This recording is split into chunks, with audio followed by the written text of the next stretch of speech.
Ajrakh print ആയാലും സാദാ print ആയാലും സാദാ യൂണിവേഴ്സ് ഭാരത് അങ്ങനെയുള്ള മെറ്റീരിയൽസ് ആയാലും എല്ലാവരും ചോദിക്കണമല്ലോ ചോദിക്കുക. 3.20 ഉണ്ടോ? 2.90 ഞങ്ങൾക്ക് കൈ കിട്ടൂല.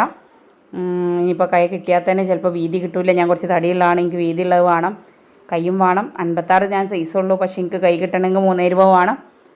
3.20 ഉണ്ടോ 3.20 ഉണ്ടോ എന്നാണ്. അപ്പോൾ ആ 3.20 നല്ല ഐറ്റംസ് വന്നിട്ടുണ്ട്. ലൈറ്റ് കളർ വേണ്ടവർക്ക് അത്, പ്ലെയിന് വേണ്ടവർക്ക് അത്, ചെറിയ പുള്ളികൾ വേണ്ടവർക്ക് അത്, ചെക്സ് വേണ്ടവർക്ക് അത്, മൊത്തത്തിൽ ക്രോസ് ലൈൻ ആയിട്ടുള്ളത് ചെക്സ് ആണ്. പല മോഡലിൽ ഇനി കഫ്താൻ മോഡലും ഉണ്ട്. അപ്പോൾ വേണ്ടവർ വേഗം ഇതിൽ കാണുന്ന നമ്പറിലേക്ക് വാട്സപ്പ് മെസ്സേജ് അയക്കാം. കോൾ ചെയ്യുന്നതിനേക്കാളും നല്ലത് മെസ്സേജ് അയക്കേണ്ടതാണ്. എത്ര എണ്ണമാണ് വേണ്ടതെന്ന് പറഞ്ഞാൽ മതി. കൂടെ സബ്സ്ക്രൈബ് മറക്കരുത് കേട്ടോ. അജ്രക്ക് പ്രിൻ്റ് ആയാലും സാദാ പ്രിൻ്റ് ആയാലും സാദാ യൂണിവേഴ്സ് ഭാരത് അങ്ങനെയുള്ള മെറ്റീരിയൽസ് ആയാലും എല്ലാവരും ചോദിക്കണമല്ലോ ചോദിക്കുക. 3.20 ഉണ്ടോ? 2.90 ഞങ്ങൾക്ക് കൈ കിട്ടൂല. ഇനിയിപ്പോൾ കൈ കിട്ടിയാൽ